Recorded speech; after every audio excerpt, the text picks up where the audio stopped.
Halo guys, selamat datang di channel gua Omon-Omon Saham.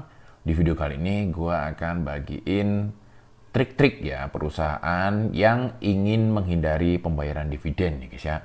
Ya, jadi guys, dividen itu memang dari pihak otoritas itu tidak mewajibkan nih guys ya suatu perusahaan itu untuk berbagi dividen ya guys ya.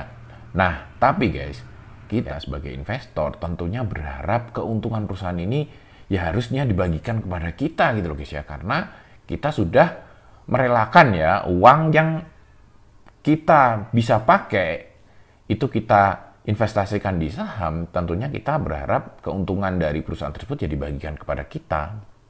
Nah, tetapi guys, dalam prakteknya gitu loh guys ya, tidak semua perusahaan itu ingin membagikan dividen kepada investor minoritas atau para retail gitu loh guys ya.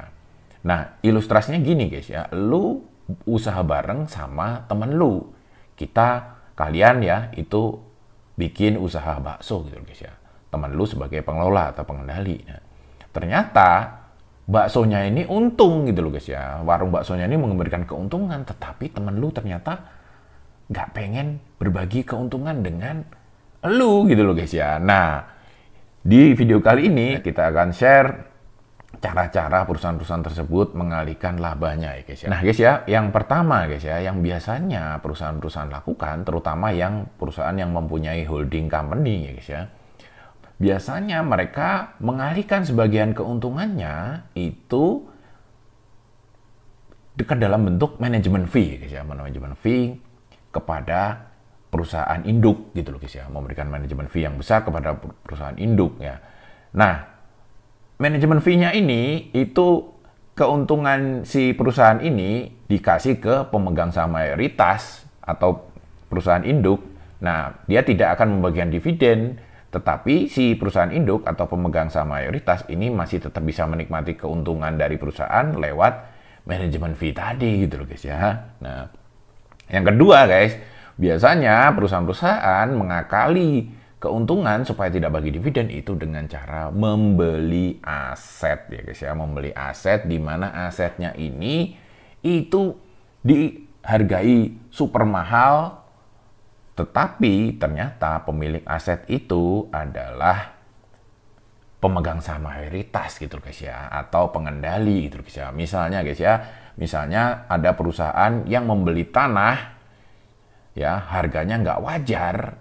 Nah ini kita harus curiga guys ya, meskipun secara prakteknya kita pun susah sekali gitu guys ya, susah sekali untuk melacak ya bagaimana perusahaan-perusahaan ini mengalihkan dengan pembelian aset. Ini kalian akan kesulitan untuk melacak di laporan keuangan, tapi nanti di akhir video kita akan bagiin tipsnya ya guys ya, caranya kita mengetahui perusahaan ini benar atau enggak gitu loh guys ya, ini mau berbagi dividen atau enggak dengan kita gitu loh guys ya.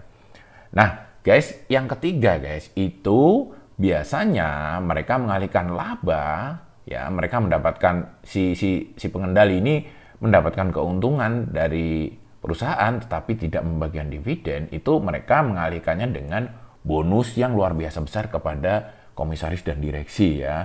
Komisaris dan direksinya ini adalah keluarga atau justru owner dari perusahaan itu sendiri gitu loh guys ya. Jadi mereka dapat bonus yang luar biasa besar ya, itu adalah sebenarnya adalah sebagian keuntungan dari perusahaan gitu loh guys ya. Nah, sisanya mereka masukkan ke cadangan kerugian ya, jadinya tidak usah membagikan dividen, tetapi bos-bos dari perusahaan tersebut sudah dapat cuan dari bonus yang luar biasa besar tersebut gitu loh guys ya.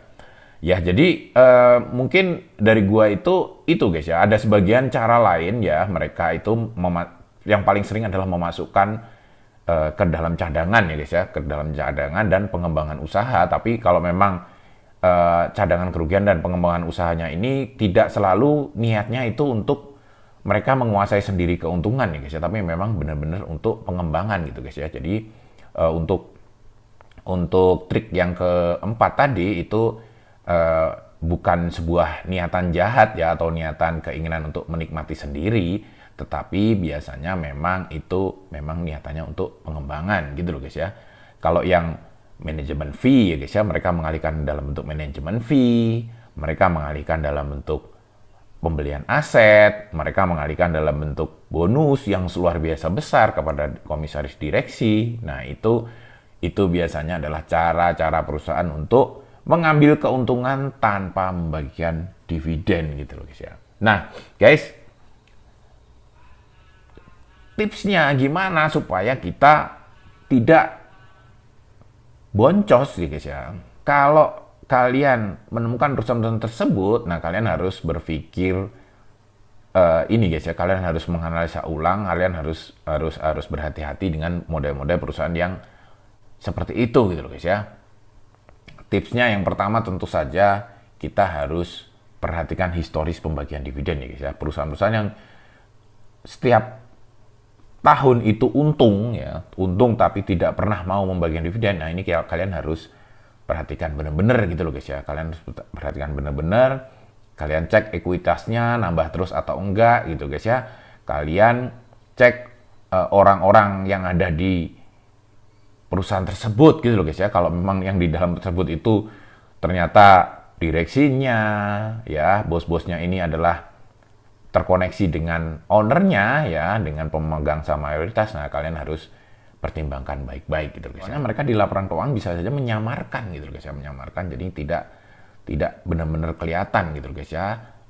COA alias chart of account-nya ya. Jadi chart of account-nya bisa aja disamarkan ke dalam hal-hal yang lain, tapi kalian bisa mengenalinya dari kebiasaan si perusahaan ini, dia suka bagi dividen atau enggak gitu guys ya. Kalau dia tidak suka bagi dividen, coba dicek laporan keuangannya, ternyata ada biaya-biaya yang besar. Nah, ini kita harus curiga gitu loh guys ya. Kita harus curiga, jangan-jangan ini adalah tipe perusahaan yang dia sebenarnya tidak ingin berbagi keuntungan dengan kita. Pengennya dia ambil keuntungannya buat dia sendiri, dialihkan dalam bentuk ya, trik-trik tadi gitu loh guys ya.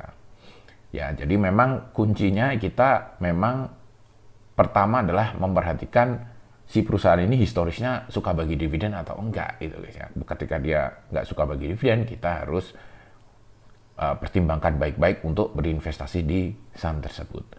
Ya, mungkin kayak gitu dulu guys omong-omong kali ini. Sampai jumpa lagi di video-video selanjutnya. Wassalam.